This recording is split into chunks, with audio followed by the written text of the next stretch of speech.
Hey first graders, I hope that you had a great Thanksgiving break and you're ready to get back to work with some math for today. So let's get started.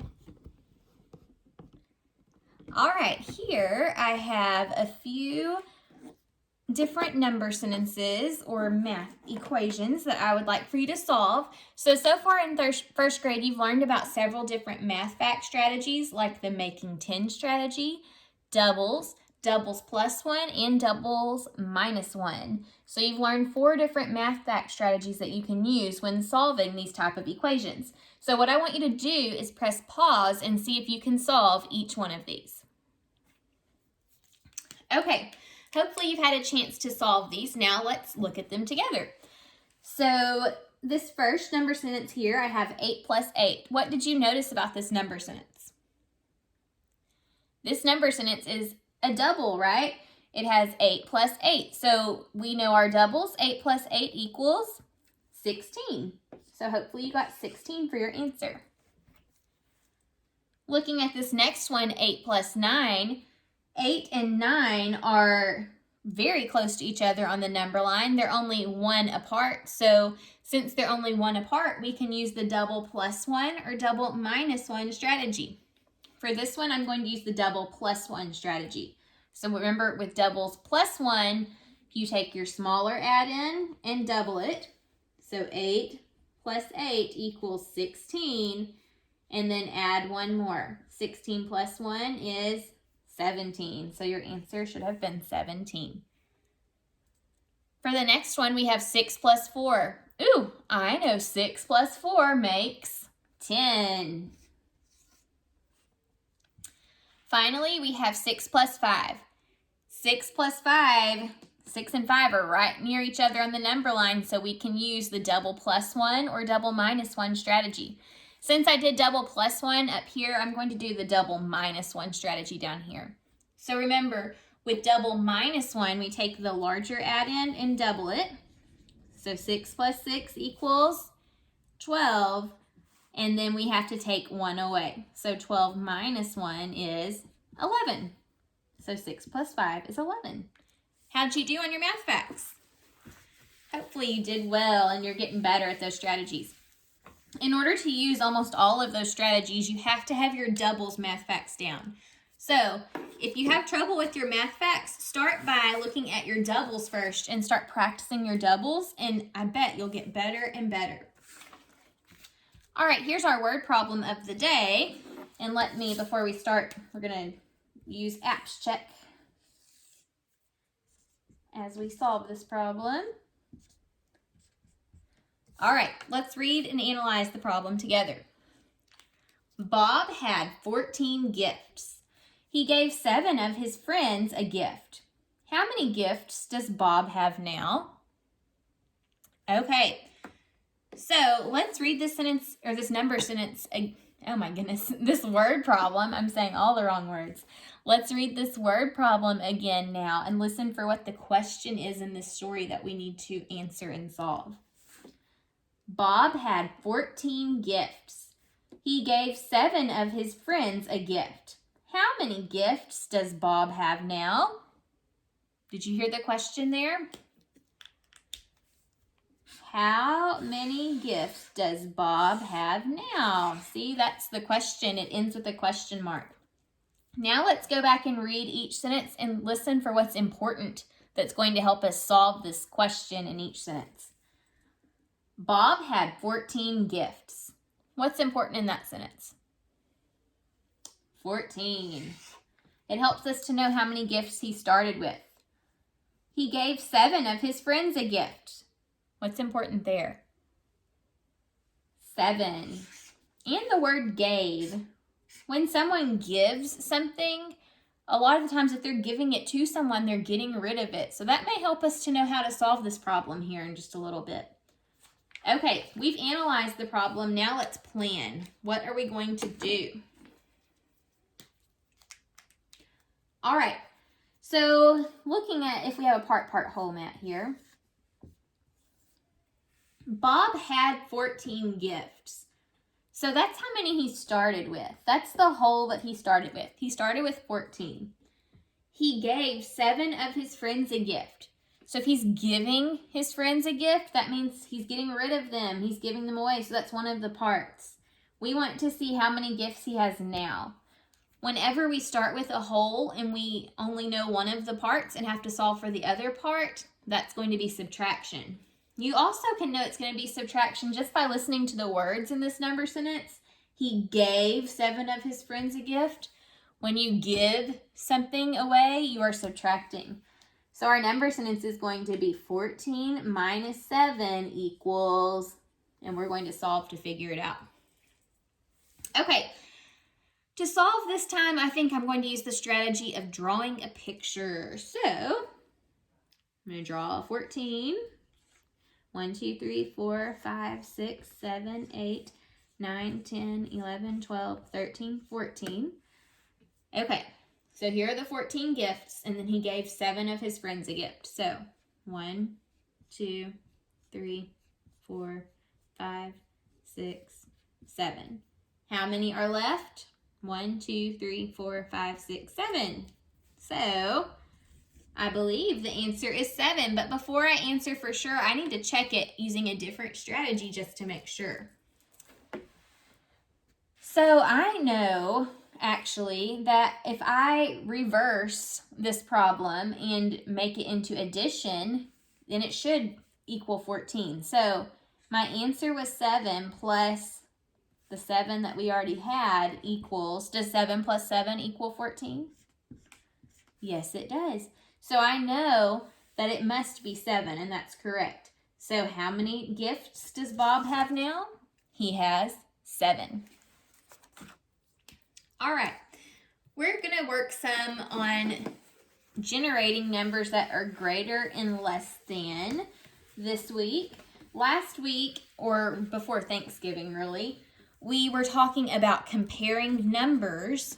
And so we're going to do a little bit more comparing, but instead of comparing, we're going to generate this week. So you'll see what I mean as we work. All right, the first number that I'm going to start with is the number 64. So I'm going to compose or build the number 64. So how many tens do I need to make 64? Remember, this is the tens place, so how many are in the tens place? There are 6, so we need 6 tens. 1, 2, 3, 4, 5, 6. All right, how many ones do I need for this number? This is the ones place, remember, so we need that many ones. We need 4 ones. So 1, 2, 3, 4. All right, let's count this number together. If we built it correctly, it should be 64. Ready? Here we go. 10, 20, 30, 40, 50, 60, 61, 62, 63, 64. Okay, so we do have 64 here. Now, we're going to generate a number that is greater than 64. So what does the word greater than mean? What do those words mean? So if we have the number 64 here on a number line, if we are thinking of numbers that are greater than 64, that means we're thinking of numbers that are larger than or bigger than 64. So what is a number that's greater than 64? Is 65 greater than 64? To make 65, I would need to add another 1. Adding a 1 makes this number larger than it was before. So now it's 65, which is greater than 64. If I add 2 tens, is this number greater than 64? Yes, this number is greater than 64. What is this number that we have now? 10, 20, 30, 40, 50, 60, 60, not 61, 70, 80, 81, 82, 83, 84, 85. So this is 85 now. It is greater than 64. All right, it is a number that's larger than 64. Watch this. See, here's 64. Now we have 85. If we're comparing these two numbers, 85 is greater because look at your tens place. 64 just had 6 tens, right? This was 64. But since we added 2 tens, now it has 8 tens and 85 here. And 8 is greater than 6. So we know this whole number, 84, is greater than 64. So if we were going to compare them, we would have this symbol that looks like this. Now remember, we read from left to right. So reading this, it says 64 is less than 85. Because 64 is smaller. It is less than 85. We know that by looking at the tens places.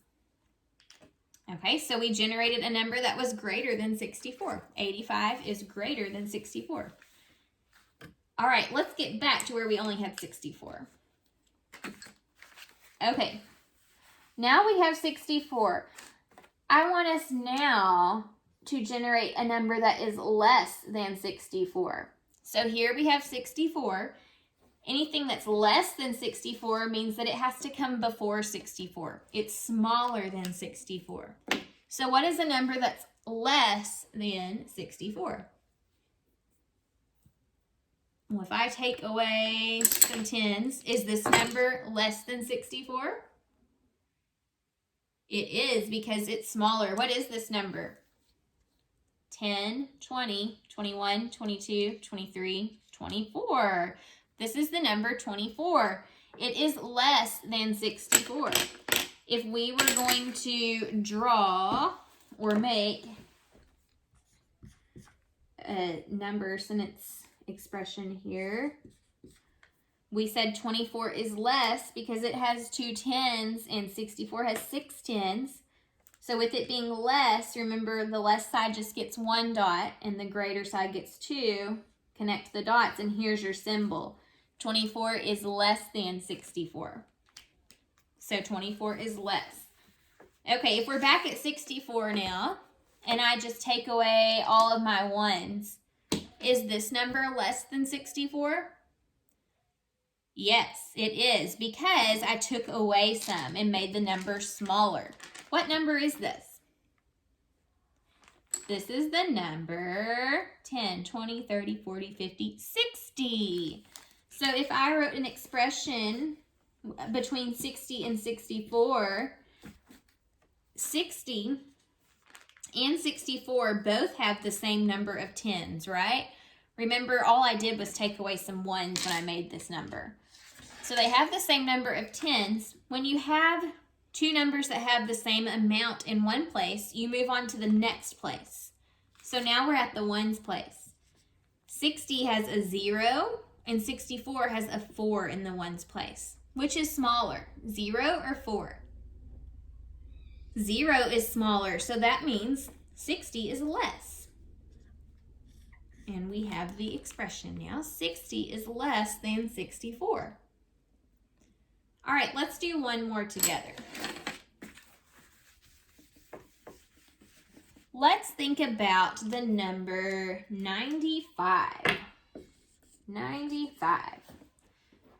All right, how would I build 95?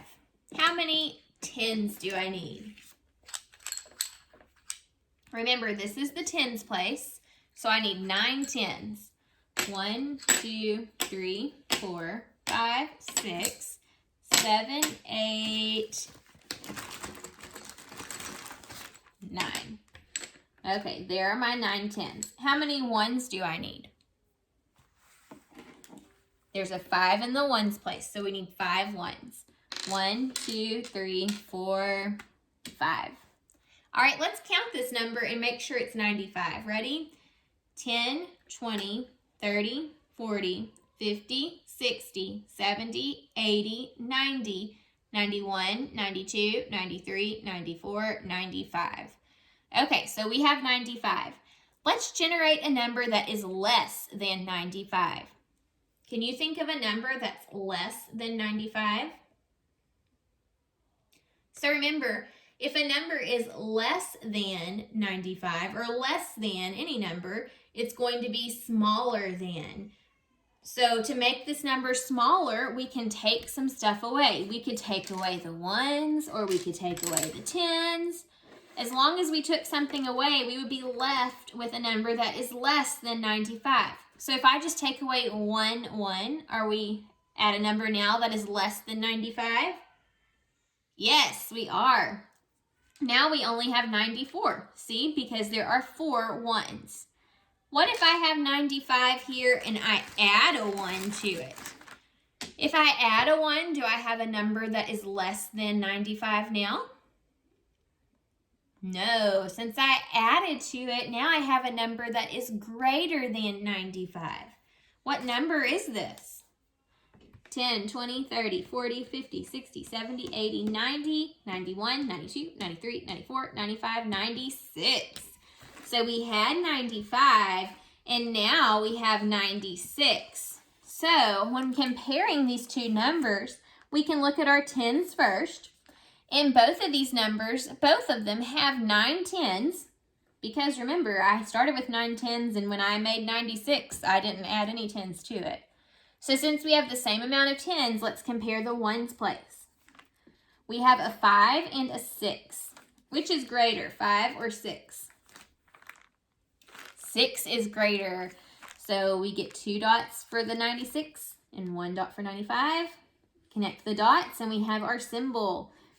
95 is less than 96, and that's true because we had 95, which was smaller, it was less. When we added 1, we made a greater number, which was 96. If I wrote this the opposite direction and had 96 come first, then my expression would read 96 is greater than 95, which is also true. Okay, so generating numbers that are greater and less than. Remember, a number that's greater is a number that is larger. A number that's less is a number that's smaller. We'll work some more on this tomorrow. See you then. Bye.